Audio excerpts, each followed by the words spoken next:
ओम नमः चंडिकाय। आज द्वितीय अध्याय पढ़ा अथ द्वितीय अध्याय द्वितीय अध्याय कौन वर्णना अच्छे देवता मान तेजरु देवी को आविर्भाव दुर्गा आविर्भाव है एवं महिषासुर सैन्य को संहार करवा महिषासुर सैन्य मान महिषासुर सांगर जो अनुचर थिले जो मूर्ख दल जो दैत्य दल से मानू संहार कथा ये द्वितीय अध्याय अच्छे।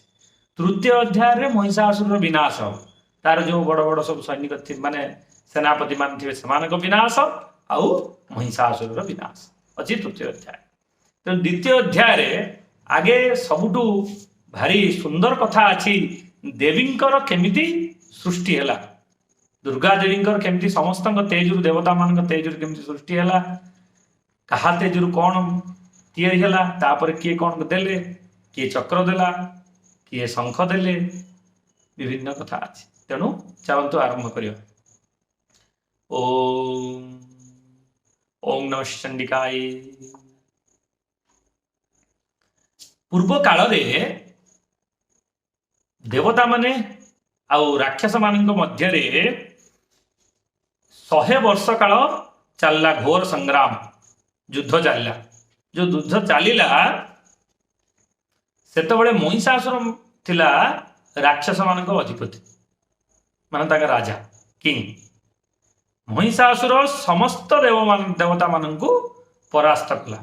देवता मान मुख्य किए थिले इंद्र थिले समस्ते परास्त हेले आउ तापरे तांको स्वर्गरु विताड़ित करदेला किए महिषासुर स्वर्गर अधिकार नहीं नेला। एमान जो देवता मानकर जो शक्ति थिला से सब शक्ति क्षीण होगला से माने साधारण नर भलिया याड साड बुलिले पृथ्वी पृष्ठ रे। सेतबळे समस्ते देवता माने कौन कले ब्रह्मदेव पाखु गले ब्रह्मा पाखे जाके पहुंचले पहुंचिकी ब्रह्मदेव कहले हे ब्रह्मदेव आमर तो ये परिस्थिति है तो आम कौन करूँ सेठू ब्रह्मदेव तांकु आइडिया देले कहले चलो आम समस्ते जीवा जोटी महादेव आउ नारायण विष्णु जोटी हर आउ हरि दी जन अच्छी से जगह को चल आम जीवा जाइक आम दुख जणेबा। महादेव और श्री विष्णु जोटी बसते समस्ते जाइकी ब्रह्मा सहित पहुँचले पहुंचिकी निजर दुख जनइले कहले देखंतु आमे युद्ध रे परास्त होइजु दैत्य मानक राक्षस मानक पाखरु आउ एमिति सेमानकर शक्ति तेणु आमर आम घर से माने छड़े नहीं आमर शक्ति विक्षण हो जाइए तेणु आमे कौन करू। तेणु महिषासुर को केमती कंट्रोल को अणा हबो बा ताके केमती बद्ध करा हबो ताके केमती विनिष्ट विनाश कराहब से प्रभु आपण मैंने किसी बुद्धि बा किसी उपाय बाहर कर। ये कथा सुनिला परे नारायण महादेव कर भ्रू कुंचन है रागिगले से चक्षुध मानकर रक्ताभ हो एते साहस तार एमती कला। तेणु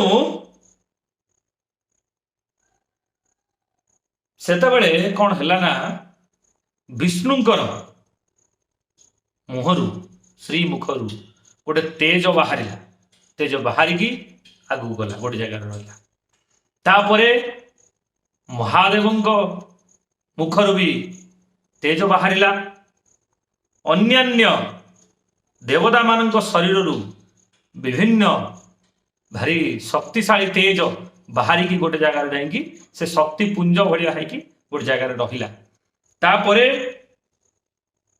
से शक्ति पुंज एते शक्तिशाली एते तेजवान थिला जे से ताकू देवता माने भी देखिबा भी भारी कष्ट होउतला। तापरे धीरे धीरे कौन हैला से जो शक्ति रु प्रकट हेले गोटे नारी रूप रे महामाया देवी प्रकट हेले कहा कहा तेजरु कौन बनिला तांकर तापर धीरे धीरे तांकर शरीर नारी बोली केम जानिबा तार शरीर विकसित तले हैला से सब दिव्य तेजरु ସେତେବେଳେ ଯାଇ ଜଣା ପଡିଲା ସେ ନାରୀ ତେଜ ବୋଲି। ସେ ଗୋଟେ ନାରୀ ବର୍ଣ୍ଣ ହେଇଗଲେ ବା ନାରୀ ହିସାବରେ ସେ ଯୋଉ ଶକ୍ତି ସବୁ ଏକତ୍ରିତ ହେଇକି ତିଆରି ହେଲା ବୋଲି ଜାଣିଲେ। କଣ ଜାଣିଲେ କେମିତି? ପ୍ରଭୁଙ୍କର ଭଗବାନ ଶଙ୍କରଙ୍କ ତେଜରୁ ଦେବୀଙ୍କ ମୁଖ ପ୍ରକଟ ହୋଇଥିଲା। ଯମରାଜଙ୍କ ତେଜରୁ ତାଙ୍କର କେଶ ରାଶି, ଶ୍ରୀ ବିଷ୍ଣୁ ଭଗବାନଙ୍କ ତେଜରୁ ତାଙ୍କର ଭୁଜ ଗୁଡ଼ିକ ଉତ୍ପନ୍ନ ହେଲା। ସହସ୍ର ସହସ୍ର ଭୁଜ, ଗୋଟେ ଭୁଜ ନୁହେଁ। ଚନ୍ଦ୍ରଙ୍କ ତେଜରୁ 2ଟି ସ୍ତନ ଏବଂ ଇନ୍ଦ୍ରଙ୍କ ତେଜରୁ ମଧ୍ୟଭାଗ ବା କଟି ପ୍ରଦେଶ ପ୍ରାଦୁର୍ଭୂତ ହୋଇଥିଲା। ତାପରେ ବରୁଣଙ୍କ ତେଜରୁ ଜଙ୍ଘ ଏବଂ ପିଚା ତଥା ପୃଥିବୀର ତେଜରୁ ନିତମ୍ବ ଭାଗ ପ୍ରକଟିତ ହୋଇଥିଲା। ବ୍ରହ୍ମାଙ୍କ ତେଜରୁ 2ଟି ଚରଣ ଏବଂ ସୂର୍ଯ୍ୟଙ୍କ ତେଜରୁ ପାଦର ଆଙ୍ଗୁଳି ମାନ ଉତ୍ପନ୍ନ ହେଲା। ତାପରେ ବସୁମାନଙ୍କ ତେଜରୁ ହସ୍ତର ଆଙ୍ଗୁଳି ଏବଂ କୁବେରଙ୍କ ତେଜରୁ ନାସିକା ପ୍ରକଟ ହୋଇଥିଲା। ସେହି ଦେବୀଙ୍କର ଦାନ୍ତ ପ୍ରଜାପତିଙ୍କ ତେଜରେ ଏବଂ 3ଟି ନେତ୍ର ଅଗ୍ନିଙ୍କ ତେଜରେ ଏବଂ ତାଙ୍କ ଭ୍ରୁଲତା ସନ୍ଧ୍ୟାରୁ ଏବଂ କର୍ଣ୍ଣ ବାୟୁର ତେଜରୁ ତିଆରି ହେଇଥିଲା। କର୍ଣ୍ଣ ଯୋଉ କାନ ହେଲା ଯୋଉ ବାୟୁଙ୍କ ତେଜରୁ ତିଆରି ହେଲା। ତାପରେ ବିଭିନ୍ନ ଦେବତା ମାନଙ୍କ ତେଜରୁ ମିଶିକି କଲ୍ୟାଣମୟୀ ମା ଭଗବତୀଙ୍କର ବିଭିନ୍ନ ଅଙ୍ଗ ତିଆରି ହୋଇଗଲା। ତାପରେ ସେଇ ତେଜ ପୁଞ୍ଜରୁ ପ୍ରକଟିତ ହେଇଥିବା ଦେବୀଙ୍କୁ ଦେଖିକି ଏମାନେ ମହିଷାସୁରଙ୍କ ପାଇଁ, ମହିଷାସୁର ଯୁଦ୍ଧରୁ ଯୋଉ ହାରି ଯାଇଥିଲେ, ଏମାନଙ୍କ ମନ ସ୍ତବ୍ଧ ହେଇଗଲା, ଭାରି ଖୁସି ଲାଗିଲେ। ଦେବତା ମାନେ ବହୁତ ପ୍ରସନ୍ନ ହେଲେ। ତାପରେ କଣ ହେଲା? ଶୂଳଂ ଶୂଳାଦ୍ ବିନିଷ୍କୃତ୍ୟ ଦଦୌ ତସ୍ୟ ପିନାକ ଧୃତ୍। ୟା ମାନେ ହେଲା ଏୟା, ଭଗବାନ ପିନାକଧାରୀ ମହାଦେବ ନିଜ ଶୂଳରୁ ଆଉ ଗୋଟେ ଶୂଳ ବା ଗୋଟେ ତ୍ରିଶୂଳ ପ୍ରଦାନ କଲେ ଦେବୀଙ୍କି।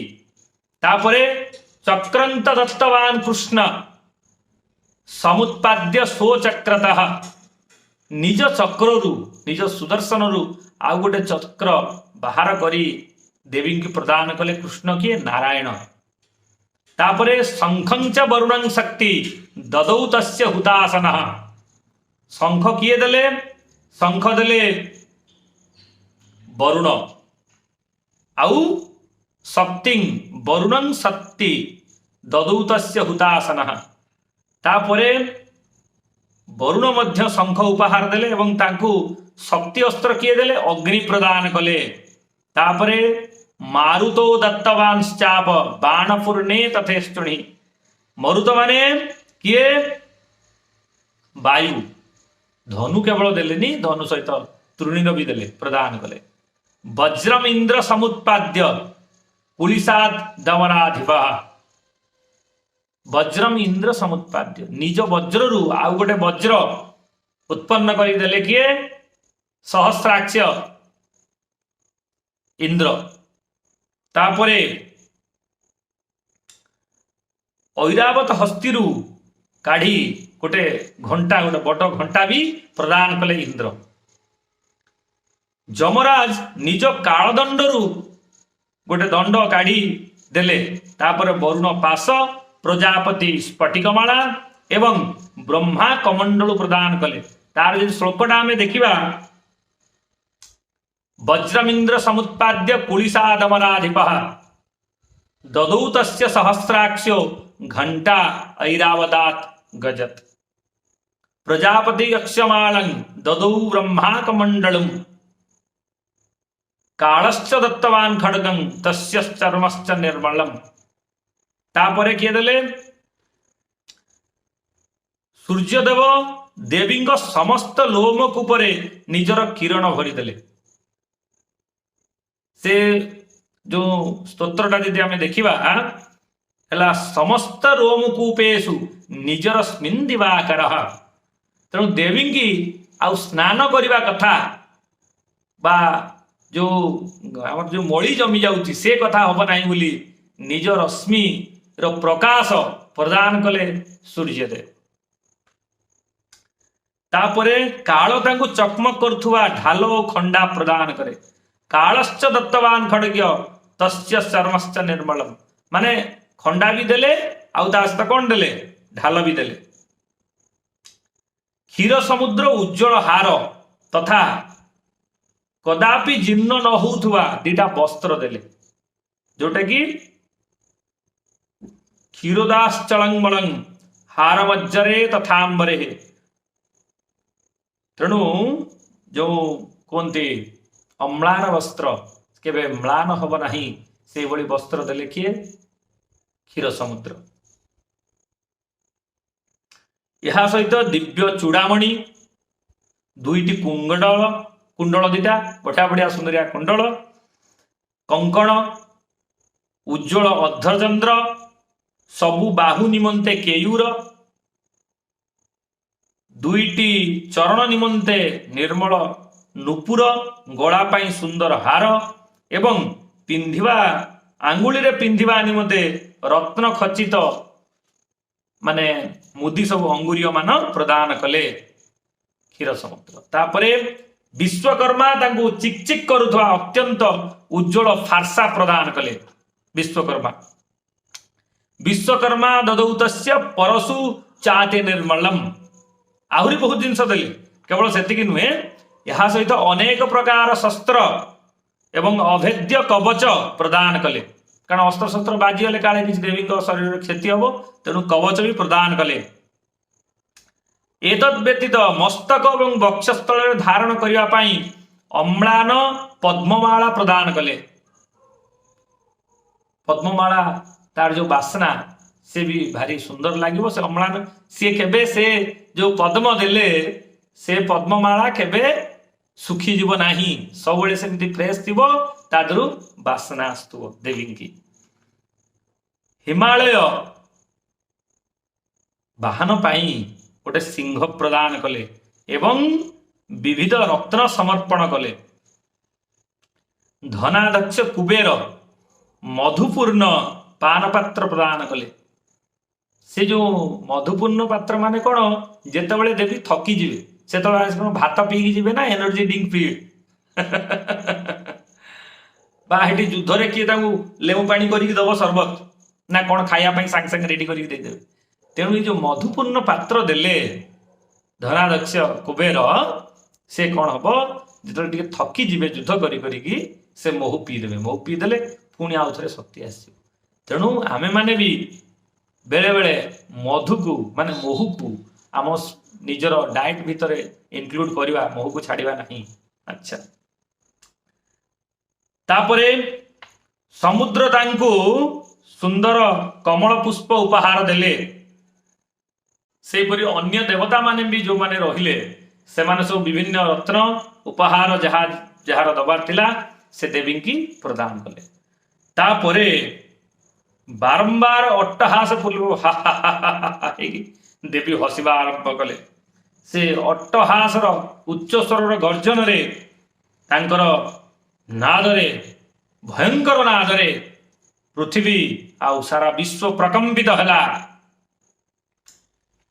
सिंहनाद केबे हेले सह्य हेउ नथिला सिंह भी गर्जन कला से सिंहर नाद जेते विकट थिला से असह्य हेउ कान में हाथ देदेले समस्ते से शब्द रे लघुरु सम्मुख रे लघु रूप प्रतीत हेउतला कोन आकाश रे जो घड़घड़ी मारे से घड़घड़ी भी छोट प्रतीत हेउतला सारा विश्व प्रकंपित हो गला समुद्र कंपी उठिला पृथ्वी टळमळ हो गला तापरे देवता माने अत्यंत प्रसन्नतार सहित सिंहवाहिनी भवानी को कहले जय भवानी हे देवी तमर जय हो हे देवी तमर जय हो जय माँ दुर्गा जय माँ दुर्गा जय माँ दुर्गा देवता माने ये रूप ये स्वरूप ये गर्जन शुणिकी भारी खुशी हेले आ राक्षस माने जानिले जे तांको ऊपर किछि गोटे विपत्ति आसीबार अछि तेणु से माने निज निज सैनिक माननकु सब कवच आ अस्त्र शस्त्र देई पठेले जाओ कोठी कोन होछि विभिन्न राक्षस माने भारिक आसिले तापरे महिषासुर सी भी देखिला जे कौन होउची ये कथा। तेणु जो आड़ को शब्द होउतला से महिषी रूप धारण करी से आड़ को भी दौड़ा को लगे। जेतेबेले देवी को सामना रे उपस्थित हैला सेतेबेले देवी निजर प्रभारे त्रिभुवन को आलोकित करुथुले। तांकर चरण भार रे पृथ्वी जबी जाउथला एवं मस्तकर मुकुट द्वारा आकाश रे रेखा सृष्टि होउथला। से निज धनुर टंकार रे सप्त पाताल को क्षिब्ध करुथले। देवी निजर हजार हजार भुज द्वारा समस्त दिग को आच्छादित करी रखिथिले। तापरे तांको सहित दैत्य माने युद्ध करने को आरंभ करदेले। दैत्य मानकर आरंभ होइला युद्ध। दैत्य माने केमिति युद्ध कले? नाना प्रकार अस्त्र शस्त्र पहार रे समस्त दिग को उद्भासित हेबा को लागिला। चिक्षुर बोले गोटे विराट असुर महिषासुर सेना नायक सीतला जे सेनापति सी कौन कला केते सैन्य धरिक आस्तिला। चिक्षुर नामक जो अक्षर ये जो असुरटी से देवी सहित युद्ध कला। अन्य दैत्य माने चतुरंगिणी सेना को सांगरे धरिकी आसिले। दैत्य चामर निज सांगरे 60,000 रथी मानू धरिक आसिला। तापरे उदग्र नाम रे गोटे महादैत्य सीए भी सैन्य मानू धरिक आसिला। 1 कोटी रथी को सांगर धरी किए आसिला? महाहनु नामक गोटे दैत्य आइला। आउ किए आइला? ये असिलोमा जार लोम गुड़ा खंडा भलिया पूरा टांकुरी उठी माने से जा खेचिदब जे मरीज लोक। तो असिलोमा कौन कला नहीं के आसिला 5 कोटी रथी 5 कोटी रथी की सांगर धरिकी आसिला। तापरे 60 लाख रथी द्वारा उपविष्ट होई बास्कल नाम गोटे दैत्य आसिला। आउ किए आसिला? परिवारित नामक गोटे राक्षस गजारोही और अश्वारोही मानू नहीं आसिला। तापरे 1 कोटी रथारोही को नहीं युद्ध कला किए? परिवारित। बिड़ाल नाम गोटे रथी गोटे दैत्य 500 कोटी रथी मानू नहीं सांगरे आसिला। यह व्यतीत आउ हजार हजार महादैत्य रथी हस्ती एवं अश्वसेना को सांगरे धरी सेठारे देवी सहित युद्ध कले। स्वयं महिषासुर से रणभूमि रे कोटि कोटि सहस्र मान चिंता कर कोटि कोटि सहस्र रथ हस्ती अश्वसेना सहित पहुंची गला। से दैत्य माने तोमर धिंदीपाल शक्ति मुसल खड्ग परशु पट्टिस आदि शस्त्र गुड़िक धरी देवी सहित युद्ध करने को लगिले। देवी ऊपर से माने शक्ति वर्षण कले। शक्ति वर्षण कले कौन हम? देवी निजे शक्ति प्रहार करी से शक्ति की सब काटिदेले। अन्य अस्त्र शस्त्र सबू दैत्य माने वर्षण कले। देवी ताहाको अनायास रे काटिदेले। देवी मुखरे किछि क्लांत हवा बा अवश हो जिवार चिन्ह भी देखि पाउ नथिले राक्षस माने। देवता माने और ऋषि माने स्तुति करुथिले सेई भगवती परमेश्वरी दैत्यंक शरीर उपरे अस्त्र शस्त्र वर्षा करियो लागि। कहला रे तम माने केवल खेली जानिछ छाड़ी जानिछ मु भी छाड़ी। तापरे देवींक वाहन सिंह मध्य सी आउ कहीं छाड़ी दब। सी भी क्रोध बरे माडी पड़ा निज कंठ देश रे जो तार जो हेई थाए रोम ताको एमिति फुलेकी बाहरी गला। से असुर मान सेनागण रे एपरी विचरण कला सते जेपरी अरण्य मध्य निया लगी। देखंतु रणभूमि दैत्य मान युद्ध करुवा अंबा देवी जब निश्वास परित्याग करुले से सबू से शत सहस्र गण रूप प्रकट होते। तेणु तांकर गण रूप समस्ते बहुत बाहरी गले। से गण मान भी युद्ध करने को लगिले। से सबू से सहस्र सहस्र गण रूप प्रकटित हो गले एवं परशु ଧିନ୍ଦିପାଳ ଖଡ୍ଗ ପଟ୍ଟିସା ଆଦି ଦ୍ୱାରା ଶତ୍ରୁମାନଙ୍କ ଉପରେ କାଳ ରୂପରେ ବର୍ଷଣ ହେଇଗଲେ। ପୁରା ଏକଦମ ସାଂଘାତିକ ଯୁଦ୍ଧ ଆରମ୍ଭ ହେଇଗଲା। ତାପରେ କ'ଣ କଲେ ସେମାନେ, ଯେତେବେଳେ ଜଣକୁ ମାରି ଦଉଥିଲେ ବା ଗୋଟେ ସୈନ୍ୟ ଛାଉଣୀରେ ବହୁତ ଲୋକ ମରି ଯାଉଥିଲେ, ସେମାନେ ମୃଦଙ୍ଗ ବଜେଇକି ନାଚୁଥିଲେ ଆଉ ବିଭିନ୍ନ ଅସ୍ତ୍ରଶସ୍ତ୍ର ପ୍ରହାର କରିକି ଆହୁରି ରାକ୍ଷସ ମାନଙ୍କୁ ଡରଉଥିଲେ ଆଉ ମାରି ଚାଲୁଥିଲେ। ତାପରେ ଦେବୀ ତ୍ରିଶୂଳ, ଗଦା, ଶକ୍ତି ବର୍ଷା କରି ଏବଂ ଖଡ୍ଗ ଆଦିରେ ଶହ ଶହ ମହାଦୈତ୍ୟଙ୍କୁ ସଂହାର କଲେ। ଆଉ କେତେ ଜଣଙ୍କୁ ଘଣ୍ଟାର ଭୟଙ୍କର ନାଦରେ, ଘଣ୍ଟାଟା ଏମିତି ବଜେଇ ଦେଲେ ଯେ ସବୁ ତ ତାଙ୍କ କାନ ଫାଟିଗଲା, ସବୁ ରକ୍ତ ବାହାରିଲା, ସେ ସବୁ ମରିଗଲେ। ଅନେକ ଦୈତ୍ୟଙ୍କୁ ଯମ ଯୋଉ ପାଶ ଦେଇଥିଲେ, ସେ ପାଶ ପକେଇଦେଲେ ତ ସାଙ୍ଗେ ସାଙ୍ଗେ ମରିଯିବ, ଆଉ ବଞ୍ଚିବନି। ସେ ପାଶରେ ପକେଇକି ମାରିକି ବାନ୍ଧିକି ଘୋଷାଡ଼ିଲେ। ତାପରେ କେତେକ ଦୈତ୍ୟ ତାଙ୍କର ଯୋଉ ତୀକ୍ଷ୍ଣ ଖଡ୍ଗରେ ଟିକ୍ ଟିକ୍ କରି କାଟିଦେଲେ। କେତେକ ତାଙ୍କ ଗଦାର ଆଘାତରେ ପୃଥିବୀ ଭିତରେ ଚାପି ହେଇଗଲେ ଏବଂ କେତେକ ମୁଷଳର ପ୍ରହାରରେ ଆହତ ହୋଇକି ରକ୍ତ ବାନ୍ତି କଲେ। ତାପରେ ଶୂଳାଘାତରେ କେତେକ ଦୈତ୍ୟଙ୍କ ବକ୍ଷସ୍ଥଳ ଫାଟିଗଲା। ସେହି ରଣାଙ୍ଗନରେ ଅହରହ ବାଣ ସମୂହର ବୃଷ୍ଟି କେତେକ ଅସୁରଙ୍କ ବଳ ଭାଙ୍ଗିଦେଲା। ତାପରେ ବାଜପକ୍ଷୀ ପରି ଝାମ୍ପ ଦେଉଥିବା ଦେବପୀଡ଼କ ଦୈତ୍ୟଗଣ ପ୍ରାଣ ହରାଇଲେ। ଦୈତ୍ୟମାନେ ବହୁତ ମହାସଂହାର କଲେ ଦେବୀ। ତାପରେ କାହାର ହସ୍ତ ଛିଣ୍ଡିଗଲା, କାହାର ବେକ ଛିଣ୍ଡିଗଲା, କେତେକ ଦୈତ୍ୟଙ୍କ ମସ୍ତକ କଟି ତଳେ ପଡ଼ିଗଲା, କେତେକଙ୍କ ଶରୀର ମଧ୍ୟଭାଗ ବିଚ୍ଛିନ୍ନ ହେଇଗଲା ଆଉ ସେମାନେ ଧରାଶାୟୀ ହେଲେ। କେତେକ ଦେବୀ ଗୋଟିଏ ହସ୍ତ, ଗୋଟିଏ ପାଦ ଏବଂ ନେତ୍ରଯୁକ୍ତ କରି ଦୁଇ ଫାଳ କରି ଚିରିଦେଲେ। ଦେବୀ ପୁରା ଭୟଙ୍କର ରୂପରେ ଥିଲେ, ସେଠି ଆଉ କିଛି ସେ ମାନୁନଥିଲେ, ବିଭତ୍ସ କରିକି ସେମାନଙ୍କୁ ମଝିରୁ ଫାଡ଼ି ଦେଉଥିଲେ କିଛି କିଛି। ତାପରେ କେତେକ ଦୈତ୍ୟଙ୍କ ମସ୍ତକ କଟିଯିବାରୁ ତଳେ ପଡ଼ିଯାଇ ପୁନଶ୍ଚ ଉଠିକି ପୁଣି ଦୌଡ଼ିଲେ କବନ୍ଦ ହେଇକି। ବିଭିନ୍ନ ଅସ୍ତ୍ରଶସ୍ତ୍ର ଧରି ଯୋଉଆଡ଼େ ବାଜା ବାଜୁଥିଲା, ଦେବୀଙ୍କ ଗଣମାନେ ଯୋଉଠି ବାଜା ବାଜୁଥିଲେ ସେଇ ଆଡ଼କୁ ଧରିକି ଦୌଡ଼ିଲେ। ତାପରେ ଆଉ କିଛି କହୁଥିଲେ ଦୂରରେ ଯୋଉମାନେ ଥିଲେ, ଅପେକ୍ଷା କର ବ୍ୟସ୍ତ ହନା, ଆମେ ବି ଯାଉଛୁ ଦେବୀଙ୍କ ସହିତ ଯୁଦ୍ଧ କରିବା ପାଇଁ। ସେଇଠାରେ ଘୋର ସଂଗ୍ରାମ ହୋଇଥିଲା। ଏତେ ଅଶ୍ବ, ରଥୀ, ମହାରଥୀ ଏମିତି ସବୁ ମରିକି ପଡ଼ିଲେ ଯେ ଧରଣୀ ପରିପୂର୍ଣ୍ଣ ହୋଇଗଲା, ମାନେ ଯିବା ଆସିବା ବି କରିପାରିକା ହେଇଗଲା, ଏତେ ସାଂଘାତିକ ହେଇଗଲା। ବିଭିନ୍ନ ନଦୀ, ରକ୍ତର ନଦୀ ସେଇଠୁ ଆରମ୍ଭ ହେଇ ଲାଗିଲା, କାରଣ ହଜାର ହଜାର ନୁହେଁ କୋଟି କୋଟି ସୈନିକ ସେଠି ମୃତଦେହ ବା ମରିଗଲେ, ତାଙ୍କ ଦେହରୁ ସବୁ ରକ୍ତ ବାହାରିଲା। ତେଣୁ ସେ ଗୋଟେ ସମୁଦ୍ର ଭଳିଆ ପ୍ରତୀତ ହଉଥିଲା, ବିଭିନ୍ନ ନାଳ ଭଳିଆ ଖାଲି ରକ୍ତ ଝରି ଯାଇଥିଲା, ରକ୍ତର ନଦୀ ସବୁ ବହି ଚାଲିଲା। ତାପରେ ଯେମିତି ତୃଣ ଏବଂ କାଷ୍ଠ ସମୂହକୁ ଅଗ୍ନି କିଛି କ୍ଷଣ ମଧ୍ୟରେ ଭସ୍ମ କରିଦିଏ, ସେହିପରି ଅସୁରମାନଙ୍କ ବିଶାଳ ସୈନ୍ୟ ବାହିନୀକୁ ଜଗଦମ୍ବା କ୍ଷଣିକ ମଧ୍ୟରେ ନଷ୍ଟ କରିଦେଲେ।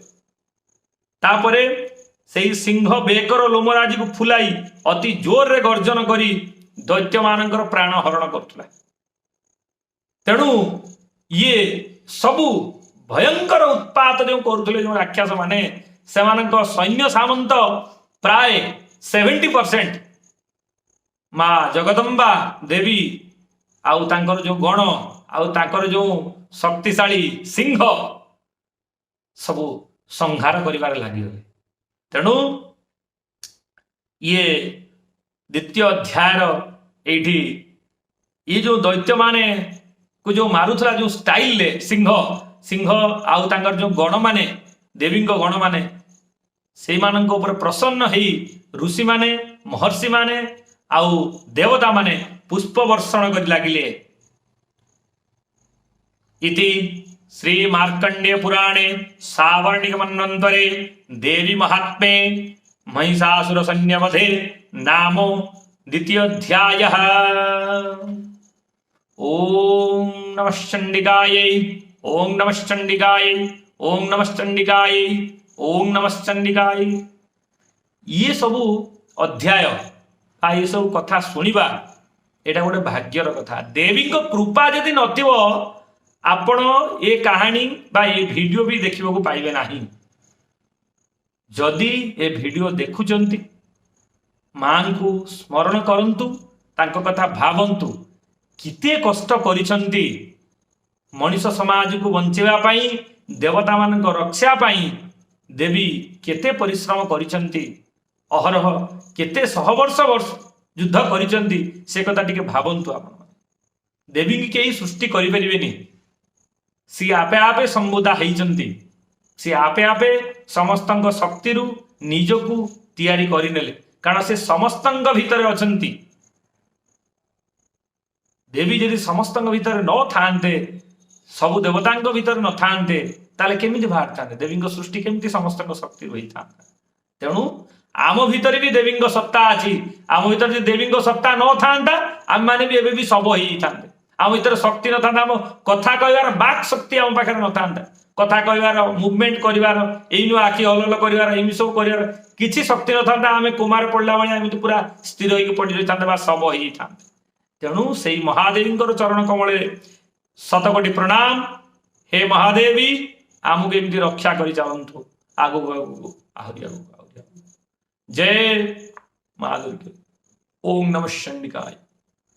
भीमस्याविरण भंग मुनिरोपिमति भ्रम जदि शुद्ध अशुद्ध वा मम दोष नदि विद्यते। स्वस्ति प्रजाभ्य परिपालयन्तां न्यायेन मार्गेण महीमहीषां गो ब्राह्मणेभ्यः शुभमस्तु नित्यं।